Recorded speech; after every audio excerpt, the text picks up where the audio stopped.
করছেন? আসলে আমরা কি ধর্ম শিখতেছি, না আমরা কি আমাদের সংস্কৃতি শিখতেছি, না আমরা কি আমাদের ইতিহাস শিখতেছি? আসলে আমরা শিখতেছিটা কি? আমরা শিখতেছি স্মার্টফোন, টিকটক। বিশ্বাস, ঢাকা শহরে এই 15 থেকে 20 বছরের ছেলেপেলের যা অবস্থা দেখলে আমাদের চোখ দিয়ে পানি বের হয়। আবার শুকরিয়া আদায় করি, আলহামদুলিল্লাহ ওই যুগে আমরা, এই যুগটা আমরা এইভাবে নষ্ট করিনি, আলহামদুলিল্লাহ। কি একটা অবস্থা! এদের অর্ধেকের সাইকোলজি নষ্ট করে দিয়েছে বিভিন্ন মুভিজ, সিনেমা। এখনকার অনেক মুভিজে দেখায় যে সে গ্যাংস্টার হচ্ছে, গ্যাংস্টার হওয়াটা একটা প্যাশন। ওইটা দেখে দেখে সে নিজেও গ্যাংস্টার হওয়ার চেষ্টা করে, সাইকোলজি নিয়ে খেলে। কিছু কিছু মুভিজ এখন রিলিজ করা হয়, আমি দেখিনি, আমাকে বলা হয়েছে, যেগুলো উৎসাহিত করে মানুষকে এ ধরনের গুন্ডামি কাজ করতে, প্রেমিকাকে নিয়ে পালায় যাবে, এটা করবে সেটা করবে। এগুলো তো উৎসাহিত হয়ে ছেলেবেলারা এই কাজগুলো করে। না পড়াশোনা করতেছে, না ইতিহাস জানে, না সংস্কৃতি, না বিশ্ব, না অর্থনীতি, না ধর্ম। আসলে আসি কোন দিকে? এর চেয়ে আমাদের এর আগের এইজ যাদের বয়স এখন 50-60, এই জেনারেশনটা মাশাআল্লাহ অনেক ভদ্র ছিল। আমি হলফ করে বলতে পারি, আমার কথা আপনারা মন খারাপ করেন না, এটা আমার কনফিডেন্স থেকে বলছি, এখন যদি আরেকটা মুক্তিযুদ্ধ হয়, এই জেনারেশন অস্ত্র হাতে নিতে পারবে না। ওই অস্ত্র হাতে নিবে ওই যাদের বয়স 40, ওই 50, এরাই। আমাদের এই যে কিশোর গ্যাং, টিকটক জেনারেশন আর যুবক সমাজকে আপনি খুঁজেই পাবেন। আল্লাহ পাক আমাদেরকে হেফাজত করুন। আর এটার জন্য ভাই, আমাদের যাদের দাড়ি পেকে গেছে আমরা দায়ী সমানভাবে। কারণ আপনি নিজের ফিকির করেছেন, আপনার সন্তানের ফিকির কোথায়? আপনার ছেলে সারা রাত পর্ন দেখে, আপনার মেয়ে সারাদিন ছেলেদের সাথে কথা বলে, আপনার মেয়ে ছেলে যে ডেট করতেছে এইখানে ওইখানে, জেনা করতেছে, মদ খাচ্ছে, গাড়ি নিয়ে ধুমসে ড্রাইভ করতেছে মেয়েকে নিয়ে। আপনি মনে করতেছেন বাচ্চা ছোট আছে, বড় হলে ঠিক হয়ে যাবে। সুবহানাল্লাহ। আপনি বাচ্চাকে পড়াচ্ছেন না, কোরআন শিখাচ্ছেন না, হাদিস শিখাচ্ছেন না। জেনারেল লাইনে যে পড়াচ্ছেন, জেনারেল লাইনে পড়াশোনা করার পরে সে হচ্ছেটা কি? কি শিখলো? স্যারকে দেখলে থাপ্পড় মারে। এখনকার ছেলেপেলে অনেকে স্যারকে সম্মান করেন। স্যার নকল ধরে ফেলেছে, স্যারকে এক থাপ্পড় দিল। গুন্ডামি শিখেছে, গুন্ডামি। আদব, সবর, নীতি নৈতিকতা এগুলো নাই, তো উঠে যাচ্ছে দিন দিন। আমি আসলে ওয়াজ করবো কি নিয়ে? দাজ্জাল তো অনেক বড় ইস্যু। সত্যি কথা বলতে দেখেন, আমরাও স্কুলে পড়েছি, কলেজে পড়েছি, কিন্তু আমরা তো বেয়াদব ছিলাম না। বেয়াদবি এক জিনিস আর দুষ্টামি এক জিনিস। আমরা দুষ্ট ছিলাম, খুব দুষ্ট ছিলাম, দুরন্ত। খেলাধুলা পছন্দ করতাম, দুরন্ত, দুষ্টামি করতাম। স্যারদের সাথে আমাদের একটা ফ্রেন্ডলি সম্পর্ক ছিল, বন্ধুর মতো। কিন্তু আমরা কখনো বেয়াদবি করি না। এখন দেখবেন ওয়াজে আলেমদের সামনে গিয়ে বেয়াদবি করতেছে। ওলামায়ে কেরামের সামনে যে একটু মানে ভদ্রভাবে কিছু কথা বলে, মাসালা জিজ্ঞাসা করে, ওখানেও গিয়ে বেয়াদবি করতে, কথা বলাই জানে না কিভাবে কথা বলতে হয়। আল্লাহর ওয়াস্তে ভাই, আকীদার আমলের এই যে আখলাকের সংশোধন করেন, না হলে আমাদের সামনে মহা বিপর্যয় অপেক্ষা করছে। আল্লাহ পাক আমাদের সবাইকে কথাগুলো বোঝার তৌফিক দান করুন, বলি আমিন। অনেক লম্বা হয়ে যাবে, ওদিকে যাচ্ছি না, মূল জায়গা থেকে একটু শেষ করে দেব। আপনারা অনেকক্ষণ ধরে অপেক্ষা করছেন, একটু খেয়াল করেন। তাহলে ইউশা বিন নুনের কাছে এখন এরা বলছে নেতা দাও, নেতা। তো ইউশা বিন নুন বলছে ঠিক আছে, আমি দোয়া করলাম। আল্লাহ পাক তালুতকে নেতা বানালেন। কাকে? তালুত। এখন বনু ইসরাইল বলছে ওর নেতৃত্ব আমরা মানি না। কেন মানো না? যে ওর তো টাকা পয়সা নাই, ওর তো স্ট্যাটাস নাই। যে আমাদের কাছে নেতৃত্বের মানদণ্ড যেগুলা, আমরা টাকা পয়সা দেখে নেতা বানাই না। আপনার টাকা নেই, আপনি নেতা হতে আসছেন কেন? আপনার স্ট্যাটাস নাই, আসছেন কেন? ও বনু ইসরাইল একই কথা বলছে, ওর তো টাকা নাই, স্ট্যাটাস নাই, নেতা হবে কেন? তখন আল্লাহ পাক বলছেন যে ওয়াজাদাহু বাসতাতান ফিল ইলমি ওয়াল জিসম। আল্লাহ পাক তো তালুতকে দুটো কোয়ালিটি দিয়েছেন। আল্লাহ পাক তাকে শারীরিক শক্তি দিয়েছিলেন এবং জ্ঞান দিয়েছেন, প্রজ্ঞা এবং জ্ঞান দিয়েছেন। তার নেতৃত্বের মানদণ্ড কয়টা এখানে পেলেন? দুটা।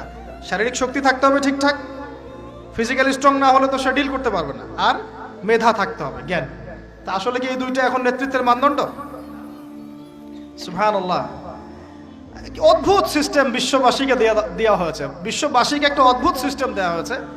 একজন মেজর, একজন কর্নেল, একজন বিসিএস ক্যাডার মানুষ এমন একজন মানুষকে স্যালুট করে যে মানুষটা অক্ষর জ্ঞান নাই, নামও স্বাক্ষর করতে পারে না,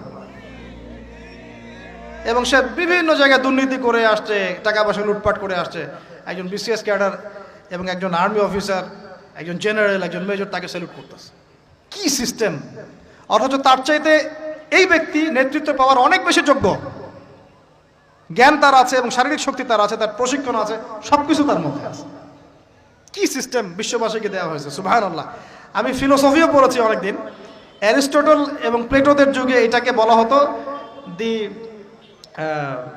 কমিউনিটি অফ ফুলস।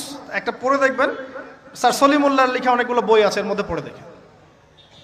মানে অজ্ঞতার একটা যুগ, অজ্ঞতার শাসন, অজ্ঞতার কমিউনিটি। বাদ দেন, এখানে ইউশা বিন নুন নেতৃত্ব দিলেন কাকে? তালুতকে। ওরা বললো মানি না। তো আল্লাহ পাক মনোনয়ন করেছেন, এখন না মানলে তোমরা আযাব ভোগ করবা। তারপরে তারা মেনে নিল, এবার যুদ্ধে যাচ্ছে। ওই জেরুজালেম মুক্ত করতে যাচ্ছে। যেই জেরুজালেম এখন তারা মুক্ত করতে চাচ্ছে, ওই জেরুজালেম তালুতের বাহিনী মুক্ত করতে যাচ্ছে। বলেন তো, তালুত এবং বনু ইসরাইল তখন ভালো না খারাপ? ভালো না খারাপ? তারা কি মুসলিম না মুসলিম? তারা তখন মুসলিম না মুসলিম? মুসলিম। তারা তখন ইউশা বিন নুনের উম্মত, তার আগে ছিল মূসা আলাইহিস সালামের উম্মত।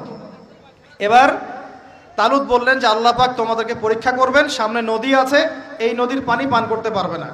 যদি পান করো তাহলে তোমাদের নাম কাটা, তোমরা আর যুদ্ধে অংশগ্রহণ করতে পারবে না।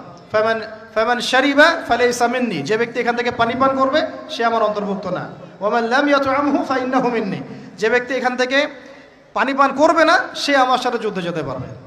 ইল্লা বিগুরফাতিন বিয়াদিহি, মানে এক অঞ্জলি পানি শুধু পানি পান করতে পারবে, এক অঞ্জলি পানি, এতটুকু, এর বেশি না। ফাশারিবু ইল্লা কলিলাম মিনহুম, আল্লাহ পাক বলছেন ওদের বেশিরভাগই পানি পান করলো, অল্প কিছু বাদ দিয়ে।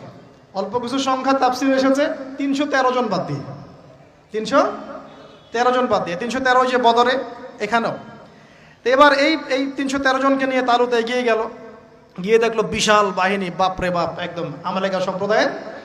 সেখানে নেতৃত্ব দিচ্ছে ওদের সেনাপতি, তার নাম জালুত। কি নাম? জালুত। এবং এই জালুতের বাহিনী দেখে মুসলিম বাহিনী বলছে যে লা তাকাতা লানা বিজালুতি ওয়া জুনুদি, এই জালুতের বাহিনীর সাথে পেরে ওঠার ক্ষমতা তো আমাদের এখন হবে না। কিন্তু যারা ভেবেছিল যে আল্লাহর সাথে সাক্ষাৎ করতে হবে, যাদের ঈমান দৃঢ় ছিল, তারা বলেছিল কাম মিন ফিআতিন কলিলাতিন গালাবাত ফিআতান কাসীরাতান বিইذনিল্লাহ, তোমরা ভয় পেও না, আল্লাহর হুকুমে বহু ছোট ছোট দল বড় বড় দলের উপর বিজয় লাভ করেছে। এটা তারা বলে একটা দোয়া করলো, এই দোয়াটাও শিখে নেবেন। তারা একটা দোয়া করলো, তারা বলল রব্বানা আফরিগ আলাইনা সবরান ওয়া সাব্বিত আকদামানা ওয়ানসুরনা আলাল কওমিল কাফিরিন। আর আল্লাহ পাক বলেন ফাহাজামু বিইذনিল্লাহ, আল্লাহ পাকের হুকুমে তারা এই মাত্র 313 জন নিয়েই জালুতের বিশাল বাহিনীকে পরাজিত করল। বুঝতে পারছেন? এবং এই বাহিনীতে দাউদ আলাইহিস সালামও ছিলেন, তখন তিনি ছোট। দাউদ আলাইহিস সালাম জালুতকে হত্যা করলেন। কিভাবে হত্যা করলেন সেটা আসছে, যে এই গুলতি নিক্ষেপ করেছিল দাউদ আলাইহিস সালাম, আর তার চোখে গিয়ে লাগে জালুতের, এতেই জালুত মারা যায়। তো এখন মূল কথাটা হচ্ছে, দেখুন এই বনু ইসরাইল এই যুদ্ধে জয়লাভ করে এই বাইতুল মুকাদ্দাস বা জেরুজালেম জয় করলো। এই যে তারা প্রথমবার এখানে ঢুকলো, এর আগ পর্যন্ত কিন্তু ঢুকতে পারে না। এবার আল্লাহ পাক তাদেরকে বললেন তোমরা এখানে যদি আমার আদেশগুলো মেনে চলো, এই জায়গা তোমাদেরই, তোমরা এখানে থাকবে। কিন্তু যদি তোমরা আদেশ না মানো, আমার বিরুদ্ধাচরণ করো, তোমাদেরকে এখান থেকে বের করে দেব। আর আল্লাহ পাক এটা বলেও দিলেন লা তুফসিদুন্না ফিল আরদি মাররাতাইন, তোমরা কিন্তু 2 বার সীমা লঙ্ঘন করবা, আমি কিন্তু সতর্ক করছি তোমাদেরকে। কয়বার? 2 বার। এবার দাউদ আলাইহিস সালামের সময় তারা খুব সুন্দর ছিল, একদম রুলিং স্টেট। বলা হয় যে দাউদ আলাইহিস সালামের সময় তারা ওই জেরুজালেম থেকে বিশ্বকে শাসন করেছে। ঠিক আছে? দাউদ আলাইহিস সালামের পরে আসলো তার ছেলে সুলাইমান, নাম কি? সুলাইমান আলাইহিস সালাম। এই সময় আরো সমৃদ্ধি লাভ করলো, এত সমৃদ্ধি যে বাতাসের উপর নিয়ন্ত্রণ। জিনরা ডুবুরির কাজ করে পাথর এনে দেয়, জিনরা ডুবুরির কাজ করে মণিমুক্তা এনে দেয়। জিনদেরকে দিয়ে এই যে বাইতুল মুকাদ্দাস তিনি নির্মাণ করালেন আবার, তাই না? এই যে বাইতুল মুকাদ্দাসের কথা বলছে। তারপরে বাতাসকে যদি বলেন এখান থেকে আমাকে নিয়ে যাও, 1 মাসের পথ 1 বেলায় চলে যাচ্ছে।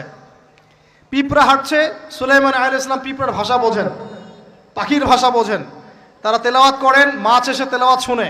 মানে এমন একটা সভ্যতা, এই সভ্যতা পৃথিবীতে আসেনি কখন।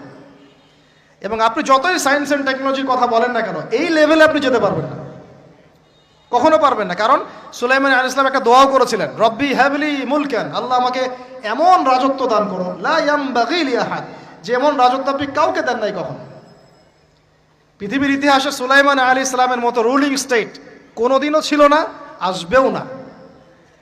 তো সুলাইমান আলাইহিস সালাম এবং তার অনুসারীরা তখন ভালো ছিলেন এবং জেরুজালেম থেকে তারা বিশ্ব শাসন করেছেন। এবার শুরু হলো তারপরে এদের অধঃপতন।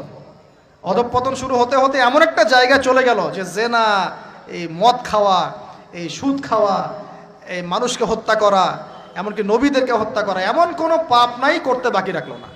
এমন কোনো পাপ নাই মানে নবীদেরকে পর্যন্ত জবাই করে হত্যা করেছে। আর কি কিছু বলতে হবে? আল্লাহ পাক ওই যে ওয়াদা করেছিলেন, যদি ফাসাদ সৃষ্টি করো এখান থেকে বের করে দিব। এবার আল্লাহ পাক একটা বাহিনী পাঠালেন। এই বাহিনীটা পাঠিয়েছেন ইরাকের ব্যাবিলন থেকে। কোন জায়গা? ইরাকের ব্যাবিলন। এই বাহিনীর রাজার নাম ছিল নেবুজাত নেজার। কি নাম বলেন? নেবুজাত নেজার। সে ছিল মূলত অগ্নি পূজারী আর কি। তারা একটা সভ্যতা, ব্যাবিলনের সভ্যতা। ব্যাবিলনের সভ্যতা কিন্তু অনেক প্রাচীন। এবার তারা গিয়ে কি করলো, এই বনু ইসরায়েল যারা পথভ্রষ্ট হয়ে গেছে এদেরকে এমন মায়ের ওখানে জেরুজালেমে গিয়ে একটা একটা করে সেখান থেকে ওরা এখান বের করে দিল, দিয়ে ওদেরকে ওই জেরুজালেমের এই যে মসজিদ, ওখানকার ফল ফসল যা আছে সব ডিস্ট্রয়, ম্যাসাকার করে ফেলল। এখন ওরা যা করতেছে গাজার সাথে এরকম কাজ এর চেয়েও ভয়ঙ্কর। নেবুজাত নেজার একটা একটা করে ধরে ধরে কেটে কেটে ফেলল। আর বাকি যারা বেঁচে ছিল এদেরকে দাস বানিয়ে শিকল দিয়ে পেঁচিয়ে ব্যাবিলনে নিয়ে গেল। তাহলে দেখেন, রুলিং স্টেট থেকে বনু ইসরাইল চলে আসলো এখন কোথায়? ব্যাবিলনে, দাসত্বের শৃঙ্খল। আর তাদের ওই ফকর থাকলো না, শেষ। কারণ আল্লাহ ওয়াদা করেছিলেন, ভালো থাকলে ভালো থাকবা, খারাপ করলে খারাপ।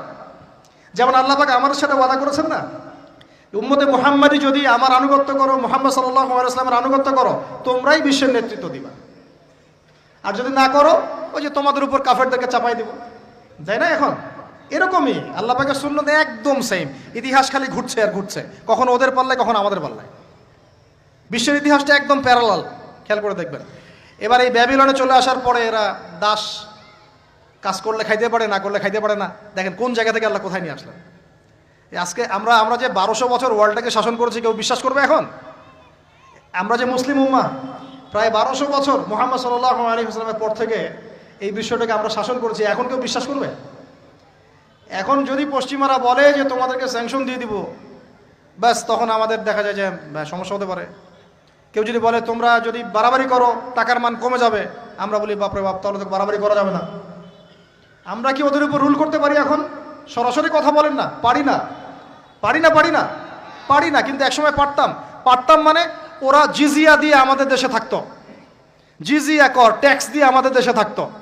মুসলিম উম্মার যখন একটা ইউনাইটেড গ্লোবাল খিলাফা ছিল তখনকার কথা বলছে।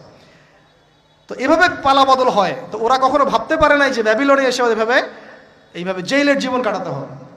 কেন? অবাধ্যতার কারণে। এবার আল্লাহ পাক তাদেরকে আরেকটা সুযোগ দিলেন। কি দিলেন? আরেকটা সুযোগ দিলেন। ব্যাবিলনে বসে বসে ওরা আলোচনা করে যে আমাদের কিন্তু একজন মাসিহ আসবে। কে আসবে? মাসিহ মানে হচ্ছে ত্রাণকর্তা। এই মাসিহ যখন আসবে আমরা আবার সেই জায়গা ফিরে পাবো। কি করবো আবার? কোন জায়গা বলেন? কোন জায়গা? জেরুজালেম। আবার ফিরে পাবো। বুঝতে পারতেছেন কি ভাই? আলোচনা একটু কঠিন আমি জানি, বুঝতে পারতেছেন কি? আচ্ছা, আমরা আবার জেরুজালেম ফিরে পাবো। তো ওরা এখন এগুলো আলোচনা করে যে আমাদের তাওরাতে লেখা আছে, আমাদের তালমুদে লেখা আছে যে শেষে আমাদের একজন মাসিহ আসবে, ওই মাসিহ আসলে আবার ওই জায়গা আমরা ফিরে পাবো। তোমরা টেনশন করো না, হতাশ হয় না। আমরা যেমন বলি না যে এখন দুরবস্থা চলছে, তাতে কি আমাদের মাহদি আসবেন, ঈসা ইবনে মারিয়াম আসবেন, আবার আমরা খেলাফা ফিরে পাবো, বলি কি না? হাদিসে তো আছেও। তো ওরাও এরকম চর্চা করে। তো করতে করতে আল্লাহ পাক তাদের দিকে মুখ ফিরিয়ে তাকালেন, দয়া করলেন। দয়া করে আল্লাহ পাক মাসিহকে পাঠালেন। সেই মাসিহের নাম কি? ঈসা আলাইহিস সালাম। কিন্তু এই হতভাগা জাত ঈসা আলাইহিস সালাম যে তাদের মাসিহ, এটা তারা বিশ্বাসই করলো না, বরং তাকে জারদ সন্তান বলে গালি পর্যন্ত দিল। জানেন না? মারিয়াম আলাইহিস সালামকে বললো যে কোত্থেকে সন্তান নিয়ে আসছো? মনে আছে আপনাদের?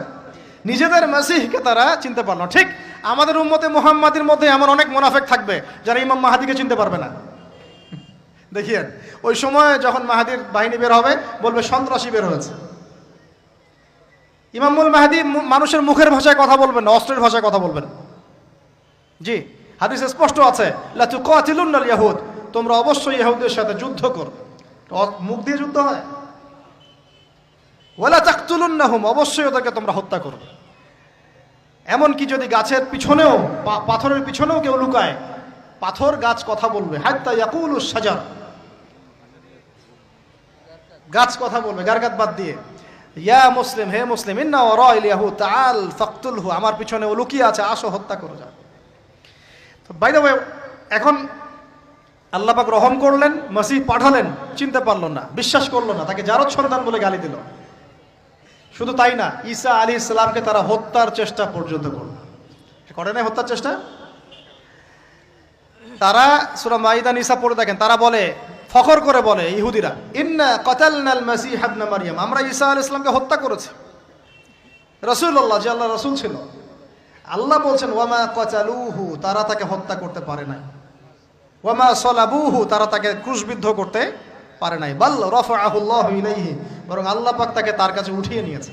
ওয়ালাকিন শুববিহা লাহুম, কিন্তু ওরা ধোঁকা খেয়েছিল, মনে হয়েছিল তিনিই মনে হয় মাসিহ, আসলে সে মাসিহ ছিল না। আল্লাহ পাক তাকে উঠিয়ে নিয়েছেন এবং শেষ জামানায় তাকে আবার পাঠাবেন। কেন পাঠাবেন? কারণ তার কাজ এখনো বাকি আছে। তার কাজ হচ্ছে সত্যিকারের মাসিহ মিথ্যায় প্রতারক দাজ্জালকে হত্যা করবে, এবং এই জেরুজালেম থেকে ঈসা আলাইহিস সালাম আবার ইসলামী খেলাফা বাস্তবায়ন করবে। এটা তার কাজ এখনো বাকি আছে। এই কারণে তিনি যখন আসবেন, তিনি বিয়ে শাদী করবেন, তার সন্তান হবে, তার ইন্তেকালের পরে তাকে দাফন করা হবে আল্লাহ নবী সাল্লাল্লাহু আলাইহি ওয়াসাল্লামের কবরের পাশে, রওজা মোবারকের পাশে। তার কাজ এখনো বাকি আছে। তারা মাসিহকে চিনতে পারলো না। এবার আল্লাহ পাক আবার শাস্তি দিলেন, লা তুফসিদুন্না ফিল আরদি মাররাতাইন, তোমরা দুইবার ফাসাদ সৃষ্টি করবা। এবার কার হাতে শাস্তি দিলেন? এবার রোমানদের হাতে। ওই যে রোমক সভ্যতা, রোমানদের ইতিহাস পড়েছেন তো আপনারা, ওরা সুপার পাওয়ার ছিল তখন। রোমানদের যে নেতৃত্ব দিয়েছে তার নাম ছিল, হ্যাঁ না হেরাক্লিয়াস না, সম্ভবত টাইসার, এরকম একজন সেনাপতি ছিল তাদের, আমি নামটা এই মুহূর্তে ভুলে গেছি। তো যাই হোক, রোমানরা তখন এসে 70 খ্রিস্টাব্দের কথা, মানে ঈসা আলাইহিস সালামের জন্মের, মানে ঈসা আলাইহিস সালামের নবী হয়ে আসার পরে আর 70 বছর পরের কথা, যখন তারা স্বীকার করলো না, এই রোমান বাহিনী এসে, ওই যে আগে যেমন ব্যাবিলনের বাহিনী গিয়ে ওদেরকে ম্যাসাকার করেছিল, এই রোমান বাহিনী গিয়ে ওদেরকে পুরো ম্যাসাকার করলো। আবার এই জেরুজালেম ধ্বংস হলো, মসজিদ ডিস্ট্রয় হলো, ওদেরকে হত্যা করা হলো, দাসত্বের শৃঙ্খলা আবদ্ধ করলো, এভাবে ওদেরকে আবার ম্যাসাকার করা হলো। দুইবার আল্লাহ শাস্তি দিলেন। তবে এবার তারা দাসত্বের শৃঙ্খলা আবদ্ধ হয় নাই, বিশ্বের বিভিন্ন জায়গায় ছড়িয়ে ছিটিয়ে গেছে। কোথাও 10 জন, কোথাও 20 জন, কোথাও 50, কোথাও 100, এভাবে আস্তে আস্তে ছড়িয়ে ছিটিয়ে গেছে। ওরা আর এক জায়গায় থাকতে পারেনি। ওদের এই একটা অংশ গিয়ে মদিনায় আশ্রয় নিয়েছে। কোথায়? মদিনা, যার নাম ইয়াসরিব। ওই সময়কার কথা বলছি, কিন্তু প্রায় 1400 বছর আগের কথা বলছি আমি, 1500, 1000 বছর, 2000 বছর আগের কথা বলছি। মদিনায় আশ্রয় নিয়েছে 3টা গোত্র, বনু কুরাইজা, বনু কাইনুকা, বনু নাজির। আমার সাথে বলেন একটা, বনু কুরাইজা, বনু কাইনুকা, বনু নাজির। কোথায় আছে ওরা বসে? মদিনায়। কেন মদিনায়? কারণ ওই যে তাওরাতে আছে, মাসিহকে তো স্বীকার করলো না, শেষ জামানে একজন নবী আসবে, সে ওই আরব থেকে আসবে, অপেক্ষা করছে মদিনায়, যে সেই নবী আসলে ইসলাম কবুল করে আমরা আবার সমৃদ্ধি হব। কথা বুঝতে পারছেন? তার অপেক্ষা করছে ওখানে মুহাম্মদ সাল্লাল্লাহু আলাইহি ওয়াসাল্লামের জন্যই। আল্লাহর নবী আসলেন, 13 বছর মক্কায় দাওয়াতি কাজ করলেন, করে মদিনায় হিজরত করে গেলেন, তাদেরই দরজায় গেলেন, তাদের সাথে দেখা করলেন, তাদেরই কেবলায় 17 মাস নামাজ পড়লেন। তাদের কেবলা মানে বাইতুল মুকাদ্দাস, বা 16 মাস বা 17 মাস নামাজ পড়লেন। কিন্তু তারপরেও ঠিক যেমন করে তারা ওদের মাসিহকে চিনতে ব্যর্থ হলো, একইভাবে তারা মুহাম্মদ সাল্লাল্লাহু আলাইহি ওয়াসাল্লামকেও চিনতে ব্যর্থ হলো। না মাসিহকে গ্রহণ করলো, না মুহাম্মদ সাল্লাল্লাহু আলাইহি ওয়াসাল্লামকে গ্রহণ করলো। ব্যাস, এরপরে শত্রুতা শুরু হলো। আপনারা জানেন, আল্লাহর নবীকে বারংবার তারা হত্যার চেষ্টাও করেছে। আল্লাহ নবী বনু নজিরের দেয়ালে হেলান দিয়ে আছেন, উপর থেকে পাথর ফেলে হত্যা করার চেষ্টা করা হয়েছে। খাইবারে নবী যুদ্ধ করতে গিয়েছেন, তাকে বিষ পান করে প্রয়োগ করে হত্যা করার চেষ্টা করা হয়েছে। তাহলে ওদের চরিত্র কি বদলালো? বদলিয়েছে? বদলায় নাই? আপনারা কি ওদের পটভূমি বুঝতে পারছেন, ইতিহাস? এবার নবী সাল্লাল্লাহু আলাইহি ওয়াসাল্লামকে আল্লাহ পাক যুদ্ধের আদেশ করলেন। আল্লাহ নবী সাল্লাল্লাহু আলাইহি ওয়াসাল্লাম একটা করে ইহুদি কওমের এগেইনস্টে যুদ্ধ করলেন, একটা করে। প্রথমে বনু কুরাইজা, বনু কাইনুকাকে বের করে দেওয়া হলো, তারপরে বনু নাজিরকে বের করে দেওয়া হলো, তারপরে বনু কুরাইজাকে বের করে দেওয়া হলো, সর্বশেষ খায়বারে গিয়ে একটা একটা করে ইহুদিকে ওখান থেকে বের করে দেয়া। 4টা গোত্রকে বের করা হয়েছে, প্রতিটা বাড়ি ওদের খেয়ানতের কারণে, মদিনা সনদের চুক্তি ভঙ্গ করার কারণে। ওদের চরিত্রটাই এমন ছিল।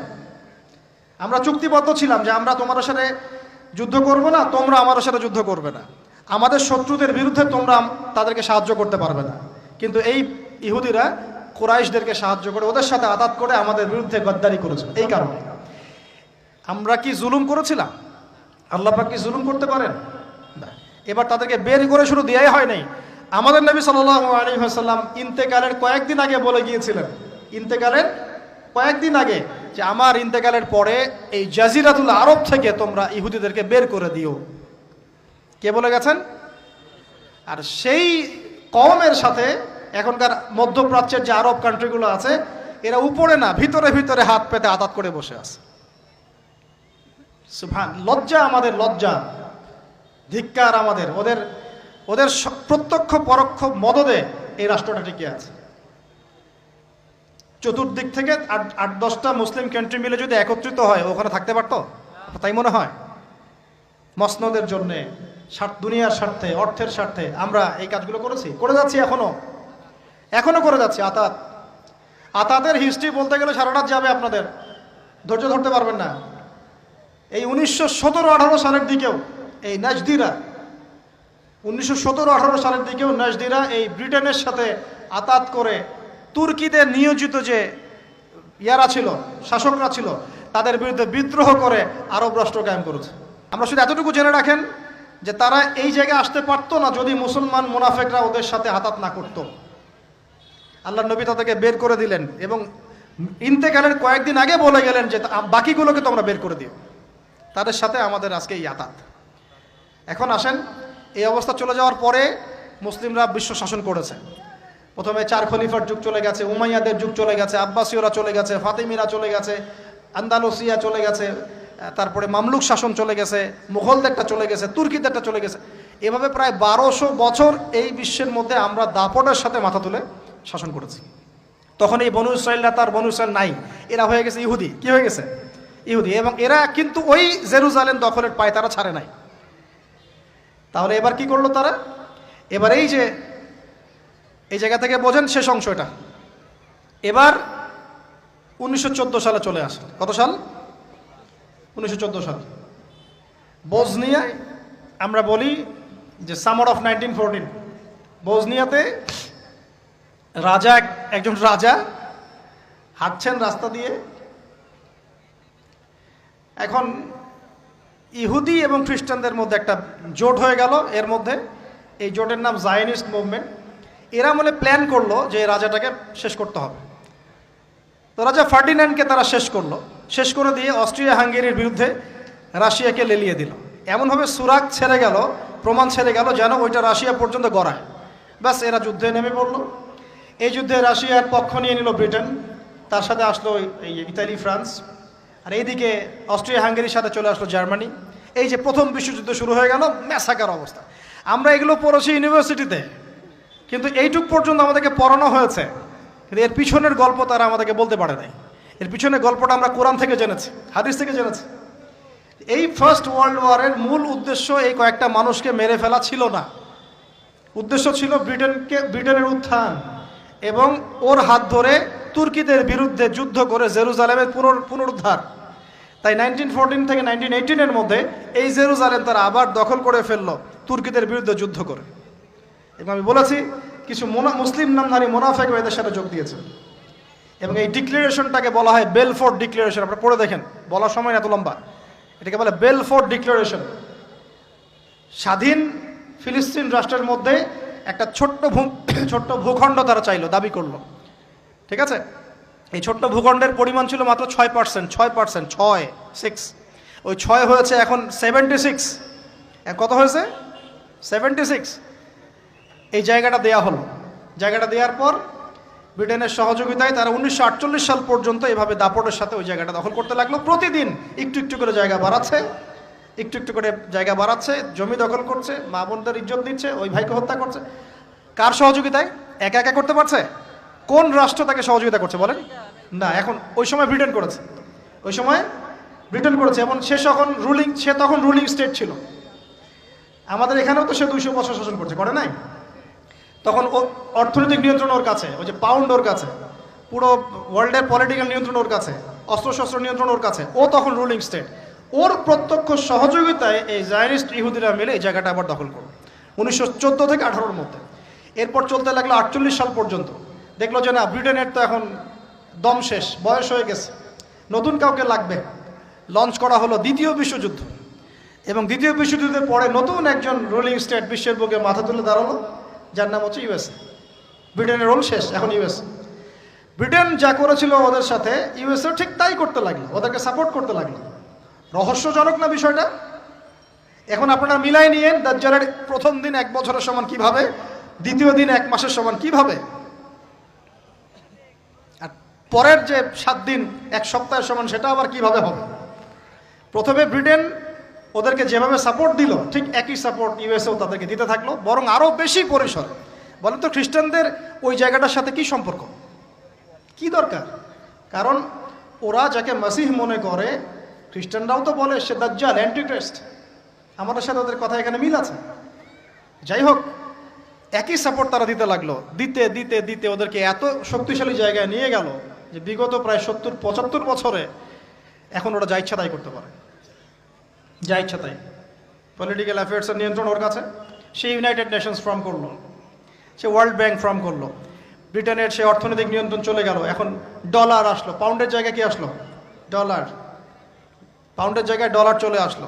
ইউনাইটেড নেশনস ফর্ম করা হলো, সেখানে পশ্চিমাদেরকে প্রাধান্য দেওয়া হলো, মুসলিমদের প্রাধান্য কম, পশ্চিমাদের বেশি।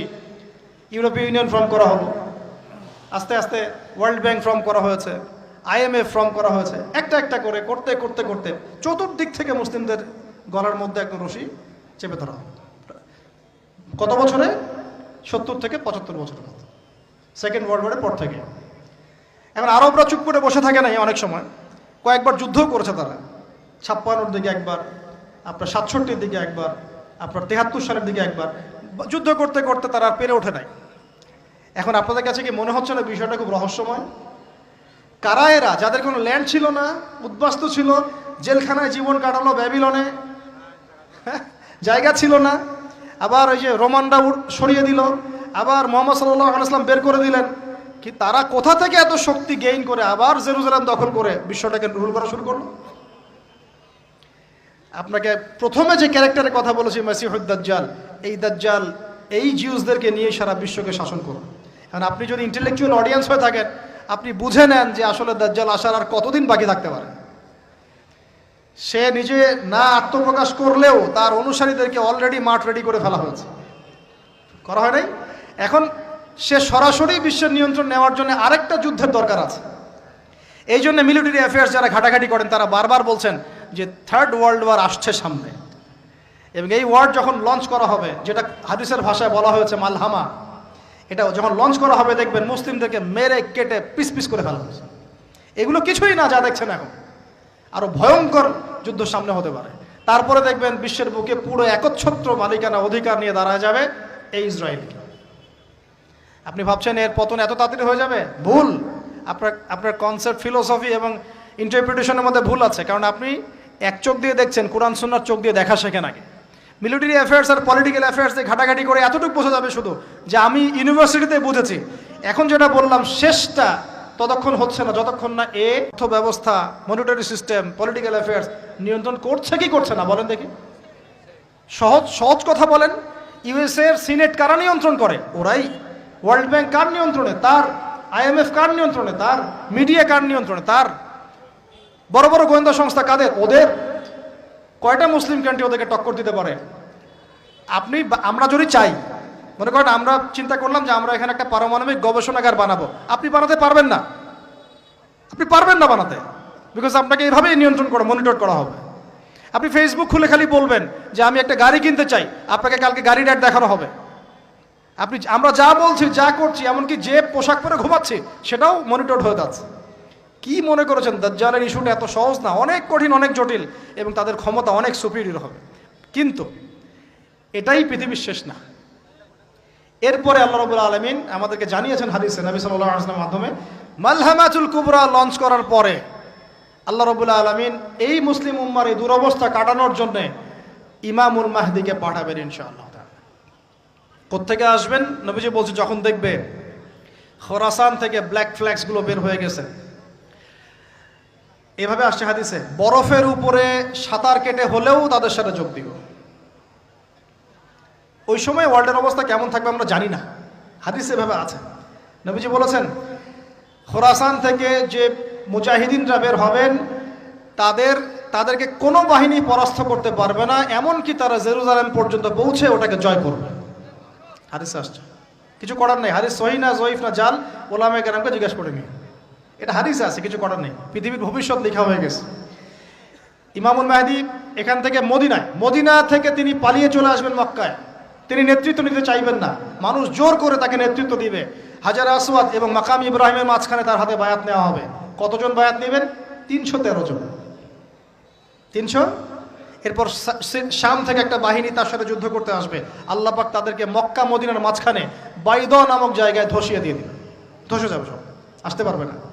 তারপরে বনু কালব নামে একটা গোত্র থাকবে আরবে, ওই কালবের সাথে ইমাম মাহদি যুদ্ধ হবে, ইমাম মাহদি জয়লাভ করবেন ইনশাআল্লাহ। তারপরে তিনি সারা ওয়ার্ল্ডটাকে আবার রুল করা শুরু করবেন।